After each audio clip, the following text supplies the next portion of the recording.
aí, você estava com saudade, tenho certeza. Olha quanto tempo eu não faço um programa, mas voltei. Voltei com tudo e toda quinzena a gente vai ter convidado novo.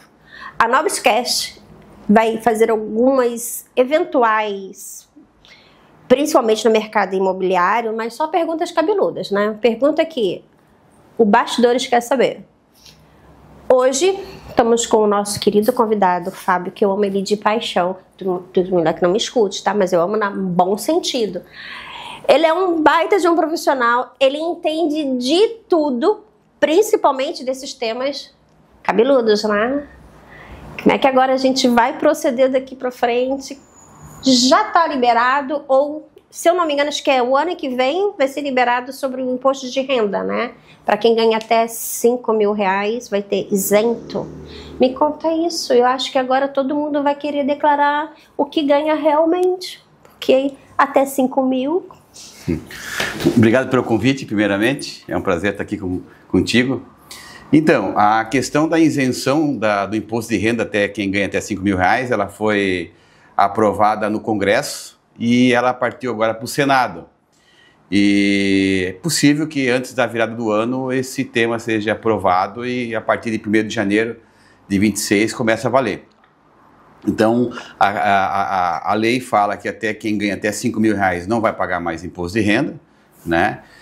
Mas em contrapartida teremos a taxação de 10% sobre a distribuição de lucro dos empresários. Opa! Né? Então tem que tomar cuidado, né? Porque por um certo ponto é legal, é bacana, né? Até quem ganha 5 mil ter essa vantagem, porém o empresário vai começar a ser taxado em 10%. Como é que vai ser? Quem distribui lucro acima de R$50.000 no mês, ou seja, acima de R$600.000 no ano, vai pagar 10% de imposto de renda na distribuição. Então, é o empresário que vai pagar a conta, né? É o empresário que paga a conta para essa isenção. Então, assim, o empresário tem que tomar cuidado nesse planejamento a partir do ano que vem, porque vai ser aprovado. Porque, por exemplo, se eu distribuir R$50.000 todos os meses, eu não pago imposto de renda. Mas se eu distribuir 70 no mês, eu pago 10%, pagaria R$7.000. Então, eu tenho que me programar. A empresa que distribui um valor maior, né, acima de 600 mil, ela pulverizar isso para tentar equilibrar mês a mês, para tentar fugir dessa tributação, né? E também se organizar na questão das despesas e dos custos da empresa, né? Então, quanto mais planejado, redondo eu tiver, pagar com nota, pagar tudo certinho, né? Todos os meus insumos, as minhas despesas, tudo com nota fiscal, porque o meu lucro contábil vai ser tributado. Então agora vai ser importante. Até então a gente não se preocupava muito com o lucro contábil, né? Agora vai ser importante eu pagar tudo com nota, contratar tudo com nota, eu contabilizar 100% da minha empresa, porque se eu tiver um lucro superior a esse valor e distribuir, eu vou ser taxado. Mas eu, tanto como pessoa física, como profissional liberal, porque normalmente quando você contrata um profissional para fazer serviços pequenos, principalmente na área imobiliária, quando tem locação, para achar um prestador que fala assim, segue, aqui tá aqui tua nota, era difícil, você tinha que ficar pedindo, para me fazer o pagamento eu quero a nota. Com esse aumento, até R$5.000 mês você ficar isento, eu acredito que vai haver um montante maior. Vai facilitar porque esse profissional não vai pagar, né? Antes ele não queria declarar, né? Sim. Justamente porque não queria pagar imposto de renda. Então agora ele vai poder pegar a nota fiscal na prefeitura, comprar nota fiscal, emitir uma RPA, né? E porque ele não vai ter retenção de imposto de renda, então vai ser mais fácil, né? Mas o próprio empresário vai forçar agora esse profissional liberal a emitir documento fiscal idôneo, né? Porque ele tem que cuidar nessa questão do lucro da empresa, né? Então, tanto a pessoa física quanto a pessoa jurídica que comprovar que a renda mês seja até R$5.000, ele vai ficar isento, isso a partir de 2026, se o Congresso aprovar. O Congresso já aprovou, agora partiu para o Senado. Né? Mas é muito possível que vai aprovar. Por que vai aprovar? Porque 2026 é o ano da eleição presidencial. E vamos lá, ter uma lei que isenta até R$5.000 dá voto, né? Dá. E dá muito voto, né? Dá. Então vai ser aprovado com certeza, a gente já está contando com isso, já está planejando com isso, né? Porque 2026 com certeza isso vai estar em vigor. Com isso, o que eu vejo, assim, os cofres públicos, né, que quando você tinha o teto mínimo, que era, se não me engano, 3 alguma coisa mesmo, passou para o 5, ele deixa de contribuir nesse momento um pouco menos, ele recebe menos imposto, mas em compensação, as empresas vão pagar essa diferença de imposto. É bem isso. Para poder equilibrar a receita e despesa do governo, é bem isso mesmo. Eles vão dar isenção, vão deixar de arrecadar, né? Vão deixar de arrecadar na questão da retenção de imposto de renda, porém vão equilibrar com a taxação da distribuição de lucro para o empresário, para poder fazer esse equilíbrio, né? Então o empresário também tem que se planejar para tentar não pagar, mas tentar fazer um planejamento para tentar pagar menos ou pagar dentro, né? Não jogar dinheiro fora. Até porque muitas empresas já costumam fazer isso, umas ou outras. Também, como profissional liberal, um ou outros que não queriam pagar imposto. Eu acredito que assim, o mercado ele vai mudar muito nos próximos anos, né? Esse é o primeiro passo, mas nós temos a reforma tributária que vai bater na porta aí também ano que vem, que a gente deve falar sobre isso. As meus brancos.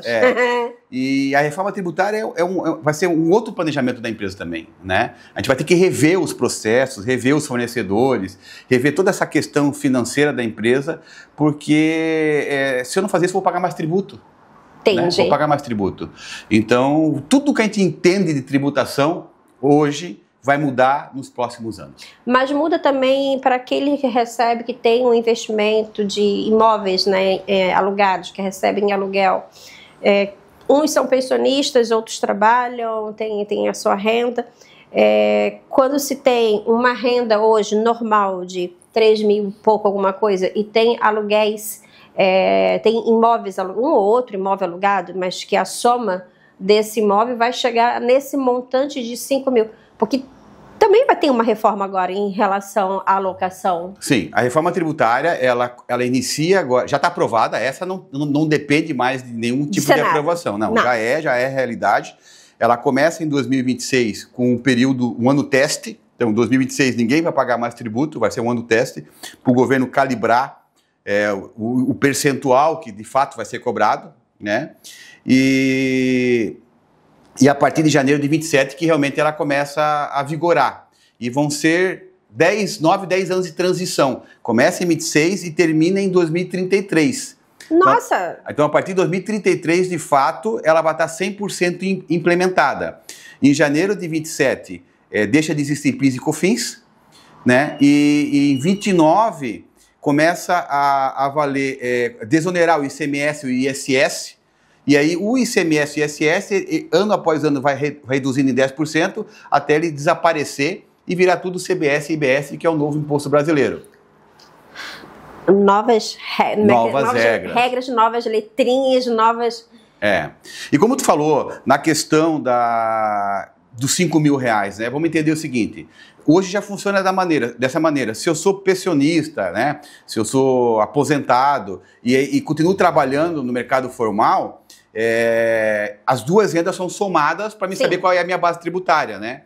Então, vai aumentar para 5 mil. Então, assim, se eu ganhar 2.500 de locação e 2.500 de salário, quando eu declarar ano que vem, no 2027, referente ao 2026, eu vou somar os dois rendimentos, vai dar 5 mil e eu não vou ter nenhum tipo de tributação. Que teria hoje.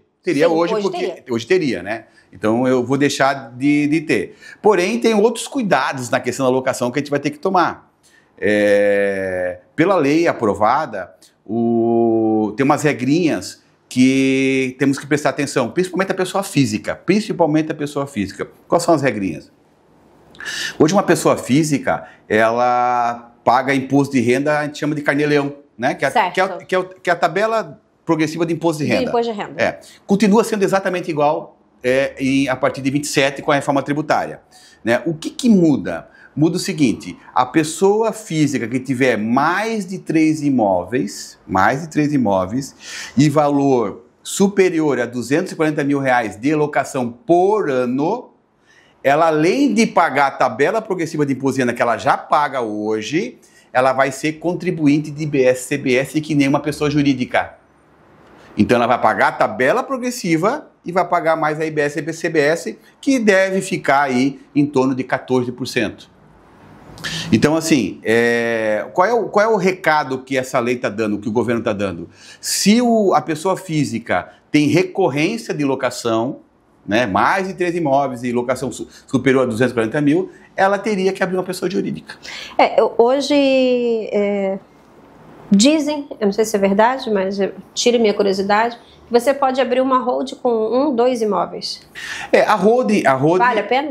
A holding, assim, ela tem vários pilares de observação, né? Que ela blinda um pouco melhor o patrimônio, né? Estando na jurídica ao invés da física.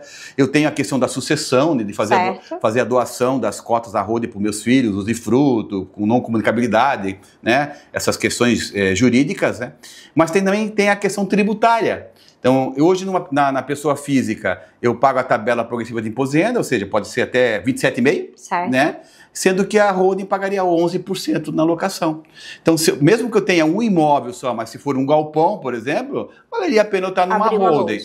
Agora, se eu tenho um único apartamento que é alugado por R$2.000, não compensa. Não compensa, porque tu tem um custo de constituição, tu tem a mensalidade, o honorário mensal do contador, né? Acaba não valendo a pena, teria que ter um pouco mais de imóveis para poder valer a pena. Mas às vezes tem um imóvel só que o valor do aluguel é alto, né? Então, mesmo que eu tenha, no caso, um galpão, ou se eu tenho uma sala comercial, um prédio comercial, que tenha um rendimento superior a R$10.000, no teu ponto de vista, vale a pena, se ele tem essa renda, abrir uma holding especificamente para essa locação? Vale porque, veja bem, eu não tenho que pensar só no R$10.000, né? Eu também, muitas vezes, eu tenho esses R$10.000, mas eu tenho salário, porque eu sou CLT em alguma empresa, ou sou aposentado, e isso vai tudo somar, né? E quando soma, vai para a tabela máxima de imposto de renda.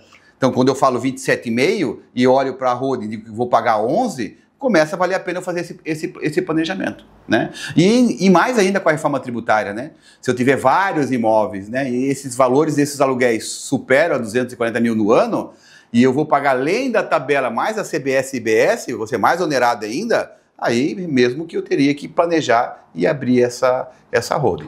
Tem a questão de TBI, que muitas vezes a gente não abre a holding, porque quando eu integralizo o bem dentro de uma pessoa jurídica, eu teria que pagar ITBI na transferência. Sim, eu estou transferindo da pessoa física, por mais que seja meu, para um PJ. Isso. Está sendo julgada no Supremo Tribunal Federal agora nesse mês, está 3-0 a favor do contribuinte para não pagar mais. Parou agora no Gilmar Mendes, ele pediu vista, mas a gente acredita que vai ser aprovado a favor do contribuinte. Então a gente vai ter uma janela aí importante. Por que eu digo janela? Porque isso não é para sempre, né? Pode ser que alguém entre com uma ação em cima disso e isso mude, essa análise mude no futuro. Para quê? Para que a gente corra e integralize bens de uma holding por um período e não pague TBI, que é um custo alto. Ele é um custo alto, porque essa transferência, assim, eu particularmente, Rosana, eu acho que é um imposto injusto, vamos dizer assim, uma tributação injusta, porque o imóvel já é meu. Sim. Eu continuo dona da holding. Na realidade, eu estou indo para a holding até por questão de segurança familiar. Sim. Quando eu morrer, não preciso de inventário. Então, tem um lado bom de você colocar isso na holding, né? Hoje, como pessoa física, meus pais me doaram um imóvel, mas está lá, vitalício, né? Enquanto estiver vivo, o imóvel é teu, mas não é. Né? Então, quando você tem essa cláusula de que você é obrigado a declarar que você recebeu dos seus pais em doação, mas em contrapartida ele fica com a cláusula do usufruto, vitalício, né? E que essa renda, aí, assim, olha, 50 perguntas numa só. Usufruto vitalício, perfeito. Eu passei para minha filha, tá no nome da minha filha, usufruto vitalício para mim. Só que ele está alugado. E quem recebe sou eu, não é a filha. Sim. Nessa mudança de tributação, como é que fica esse pensamento? Também entra na minha renda, na minha aposentadoria, nesse somatório do que eu tenho. Sim. Por mais que você doou, o fruto da doação, que seria a locação, ou no caso da Rode, a distribuição de lucro, né? Certo. Continua sendo de quem fez a doação, né? Enquanto você estiver viva, vai ser para ti. Vai contar para ti, não vai contar para tua filha que foi doado, né? Ela só vai ter esse direito no momento que você falecer. E o legal da holding, comparado com uma doação direta no cartório, né, você doar uma casa, um terreno direto, eu vejo que a gente fica menos travado, porque na holding eu não dou o imóvel. Por isso que eu dou falei. as cotas. Por isso que eu falei. Então, assim, quando eu abro. Pergunta trincada, então, quando eu abro a holding, eu integralizo os meus imóveis, mas eu vou doar as cotas. Certo. E eu que doei, né, eu como pai e mãe que doei para o meu filho, eu continuo tendo o direito da locação, de comprar, de vender. Posso vender todos os imóveis, inclusive, porque eu sou proprietário. Sim. Eu doei as cotas. Diferente quando eu dou o patrimônio. Quando eu dou o patrimônio, eu já não consigo mais vendê-lo, né? Porque eu já doei para minha filha. Só vou usufruir da locação. Mas vender já não vou vender mais. Já na Rode, não. A Rode eu posso vender tudo. Então, é por isso que eu acho que injusto que quando eu tiro da Rosana Barros, pessoa física, e abro uma hold para botar dentro dessa hold, pagar novamente um ITBI de uma coisa que é minha, eu não acho muito justo. Mas isso está há anos, né, praticado no governo. E com essa de você estar com os teus imóveis dentro de uma hold, que a segurança jurídica para os seus filhos, ela é maior. Aí vem essa questão do dosar entre o município abrir mão ou não, ou se há uma possibilidade, de repente, perguntar para o município se o município faria um valor diferenciado de ITBI nessa transferência de mim para a empresa, que é minha. Sim, aqui em Joinville, a gente anda discutindo bastante com a equipe do Adriano, inclusive uma equipe bastante aberta a discussões, sabe? Um governo que, para mim, como contador, ele funciona nessa questão de troca de ideias, eles são bem abertos para isso. E até eu levei um exemplo no mês passado, retrasado, que Brusque abriu uma janela de 0,5% de ITBI até dezembro desse ano, para quem quiser abrir holding. Olha que não legal. É uma janela, só por um período. Então, quem quer abrir holding agora é 0,5% até dezembro. Então, estava um monte de gente abrindo lá em Brusque. Eu trouxe essa ideia também aqui para Joinville, estão analisando. Falei, então abre uma janela por um período, não vamos dizer 0%, mas 0,5%, como o Brusque faz. E aí dá um tempo de meio ano para a gente correr atrás e organizar essas holdings e depois volta a cobrar normalmente o 2%. Porque hoje em Joinville, como é que funciona? É a diferença do valor que eu paguei na época para o valor que vale hoje. Então, perfeito. Então eu comprei um imóvel na época, eu paguei 200 mil e paguei TBI sobre 200 mil, e eu vou integralizar ele agora, ele vale, sei lá, R$1 milhão, eu vou pagar ITBI sobre 800 mil, porque 200 já paguei. Correto. Né? Então, existe essa discussão aqui já na esfera administrativa com a equipe do Adriano. Mas, também, estamos aguardando a questão do Supremo Tribunal Federal, porque se, de fato, já está 3-0 a favor do contribuinte, e a gente ganhar essa queda de braço lá no Supremo, via judicial, por goela abaixo, são obrigados a isentar o ITBI em todos os municípios do Brasil. Pegando esse teu pensamento, eu comprei há 10 anos atrás por 200 mil, hoje ele vale 1 milhão. Posso dizer que isso é facinho, porque eu comprei meu apartamento de praia por 260 mil há 15 anos atrás e hoje vale mais do que 1 milhão. Nessa integração de valores, se eu fosse abrir a hold, ela não poderia entrar como 200 mil também? Entra. A gente integraliza ela pelo valor de custo de aquisição para não gerar imposto de renda. Porque se eu integralizar ela por 1 milhão no meu contrato social, eu vou ter o imposto de renda. Vai ser que nem uma venda, 800 mil de ganho de capital. Mas uma coisa é eu integralizar por 200 mil, outra coisa é eu ter a avaliação da prefeitura em 200 mil. Em 200 mil. Ela vai avaliar e vai impugnar, né, e vai cobrar o ITBI sobre o valor de mercado. Mas aí assim, ele vai me cobrar o ITBI valor de mercado, mas eu, para receita, continuo com 200 mil. Perfeito. Quando eu for fazer a venda desse imóvel, né, porque como eu posso vendê-lo, fazer essa venda desse, eu não posso utilizar esse direito da diferença dos 800 mil. Eu vou ter que pagar ganho de capital em cima desses 800 mil. Hoje a pessoa jurídica, ela paga imposto sobre o valor da venda, não sobre o ganho. Quando está no estoque da pessoa jurídica. Com a reforma tributária vai ficar muito parecido com a pessoa física, vai ser sobre o ganho. Então, justamente nessa reforma atual, o pensamento é esse, o futuro. No futuro também isso vai mudar. Mesmo que eu esteja no PJ, na hora de vender, eu vou pagar o imposto em cima do ganho imobiliário. Do ganho imobiliário. Vai ser o valor da venda menos o custo da aquisição. Que anteriormente não era assim. Não, é só o valor da venda. Era só da venda. Porque você não tinha isenção de imposto, vamos dizer. Né? Que tem, quando você é teu único bem, você comprou ele por 50 mil e hoje está vendendo por... que é o teto, acho que é quase 500 mil, que a Receita diz que, como é o seu único 440 bem... mil. Isso, 440 mil, que você pode vender até 440 mil, que você fica isento do imposto de renda. Já no PJ, isso é indiferente, você pagaria igual o ganho de capital. E com isso, nessa nova legislação, nessa nova modalidade que o governo está passando, o PJ vai pagar igual. A pessoa física. Vai pagar igual.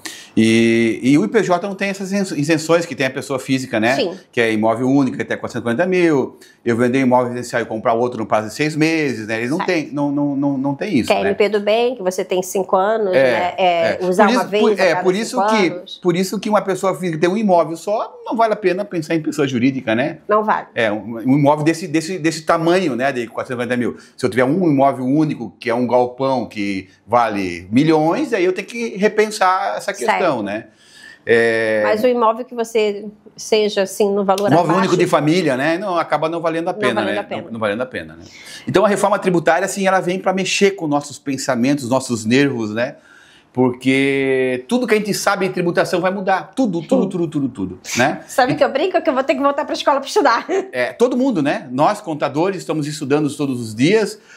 Por mais que a lei está aprovada, a gente ainda aguarda várias instruções normativas da Receita Federal, várias interpretações da Receita Federal. Então, muitas vezes o empresário liga lá no escritório, quer saber, está agoniado, porque tá... Mas assim, tem coisas que eu consigo responder, mas tem coisas que eu tenho que aguardar. Eu digo assim, tem que aguardar ainda a Receita Federal se pronunciar com as instruções normativas. Mas, realmente, a partir de 27, tudo mudou. Tudo mudou. E pode chegar aos 27% também, como pessoa física? Se fala em 26,5%, que quando começou a discussão, mas já tem algumas vertentes que falam em 28%. Aí, quando a gente fala em 28%, tem que tomar cuidado, porque esse número assusta muito, né? 28% assusta, né? Só que tem segmentos que tem reduções, né? Que nem a construção civil, ela tem uma redução de 50% desse percentual. A locação tem uma redução de 70% sobre esse percentual. Né? A locação tem um percentual. Essa parte da construção imobiliária, ela teve umas vantagens, digamos assim, né? Então, a incorporadora tem compra e venda, uma redução de 50%, a locação tem 70%, a locação de temporada, que é a Airbnb, tem um desconto menor, 40%. Imobiliária tem um desconto de 50%, porque ela entra no pacote da construção civil, né? Mas, de maneira geral, é o 28%. Só que a gente vai fazer uma coisa que a gente não faz hoje, que é tomar crédito do que eu compro. Então, quando eu olho 28%, eu digo assim, eu me desespero, né? 28%. Peraí, vamos lá, vamos com calma. Tudo que eu comprar, eu tomo crédito. A nota fiscal ela vai ser que nem Estados Unidos. Vai ter o valor do serviço ou do produto e o imposto destacado no lado. Né? E esse imposto destacado no lado, na compra da mercadoria, então eu vou comprar esse copo para vender. Esse copo vem com um crédito dentro da nota fiscal de R$100. Quando eu vender e tiver que pagar 150 de imposto, eu vou descontar os 100 do meu crédito e vou pagar somente os 50. Então o meu 28, que eu me desespero, ele acaba virando 10, 9, 8, depende da situação. Então, aí que está o negócio. O que vai mudar muito na cabeça? Eu quero crédito. E para mim ter crédito, eu tenho que comprar com nota. Então, essa organização que as empresas vão ter que ter a partir de 27, de quem eu vou comprar. Porque eu tenho crédito diferente em vários segmentos. Se eu contratar um MEI, eu não tenho crédito. Se eu contratar uma empresa do Simples Nacional, eu vou ter crédito reduzido. Se eu contratar uma empresa do lucro presumido real, eu vou ter crédito cheio. Então, assim, eu vou ter que cadastrar, a média empresa e a empresa grande vai ter que cadastrar o fornecedor, vai ter que entender quem é o fornecedor, qual é a tributação do fornecedor, qual é o crédito que ele vai me dar, para me saber de quem eu vou comprar. Hoje acontece muito isso em supermercado.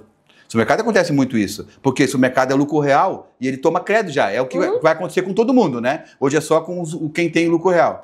Então, hoje o comprador do mercado, ele analisa, eu vou comprar esse copo do Fábio, é R$10 o copo, só que ele me dá R$1 de crédito. Então ele me custa 9, porque R$1 eu vou recuperar. Certo. Vou comprar do João, também é R$10, só que o crédito do João é 2. Porque ele é uma empresa de outro segmento. Então vai me custar 8, eu vou comprar do João, ou o Fábio vai ter que me dar desconto.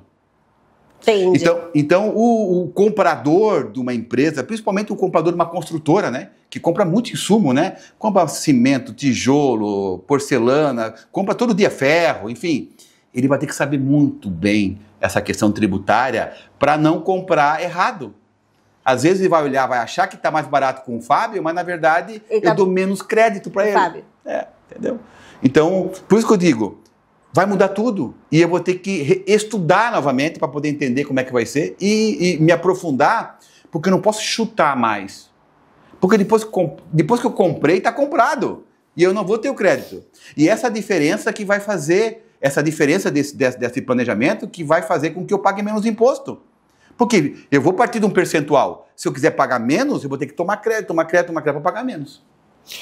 Eu fiz uma viagem agora há pouco tempo para fora e vários lugares de que eu ia fazer algum consumo pedia, na hora de fazer o pagamento, o seu CPF para vir a nota, né? Não é, na realidade, vinha nota, né? Assim, quanto deu meu gasto? Teu CPF. Aí te passava o teu CPF, aí ele te passava o valor total do que você gastou, você fazia o pagamento, já vinha a nota. Então, fora do Brasil, ele já tem esse costume de você fazer o trabalho de pedir nota, de você tirar a nota do cliente. Sim. Inclusive lá na prateleira do comércio está lá, o copo está lá, custa R$10. Tu vai pagar ele no caixa, tu vai pagar 12. Vai pagar 12 porque 2 é do governo e 10 é para a loja. Aham. É o que vai acontecer agora também aqui no Brasil. Isso eu percebi bastante lá fora. Então tu vai conseguir entender hoje, quando tu compra um produto, a partir de 27, tu vai conseguir olhar para o produto e assim, o produto custa 10. Eu estou pagando 12 porque 2 é para o governo. Aham. A gente vai conseguir entender isso. Porque hoje, para entender uma tributação no Brasil, é praticamente impossível. Porque é PIS, COFINS, IPI, ISS, ICMS, substituição tributária de PIS, substituição tributária de ICMS, base de cálculo diferente. Quando tu pega para analisar uma nota fiscal, o próprio contador tem dificuldade de saber quanto custa aquele produto e quanto é que é o imposto. Imagina uma pessoa normal. Isso vai mudar, vai ficar mais claro, vai ficar transparente a questão tributária, né? Eu até acredito que no futuro vai facilitar. A transição é complicada, é mudança, a gente se assusta com essas mudanças todas, né? Mas depois dessa transição ser implantada, muita coisa vai ficar mais fácil. A questão de hoje, a gente tem muita obrigação acessória para passar para o governo, né? Muita.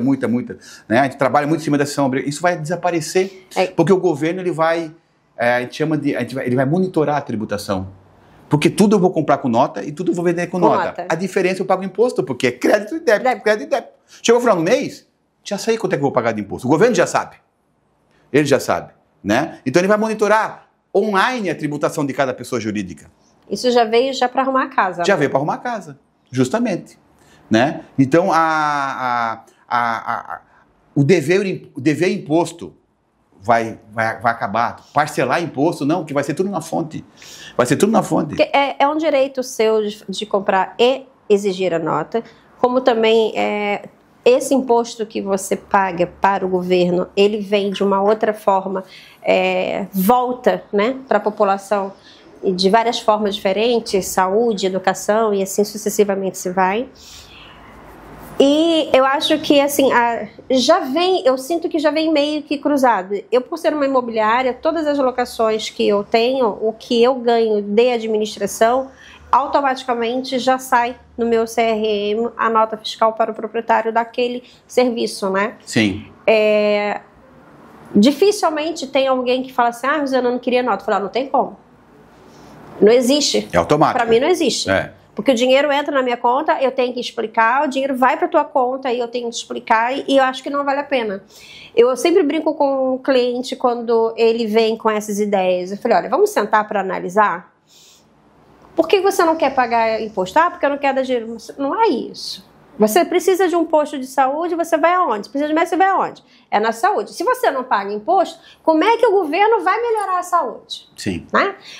Escola, eu não consigo pagar, minha filha tem que estar no município, no estado, no colégio. Ok? Quem é que paga a conta? Então, é importante você pagar sim, né? Tributar o imposto, reter esse imposto, para que o governo possa melhorar. E eu acho que dessa forma que está vindo, por mais que está sendo assustador para muitas pessoas, vai ser importante e isso vai ser bom no nosso país. A gente tem costume de apontar o dedo e falar da corrupção, por exemplo, né?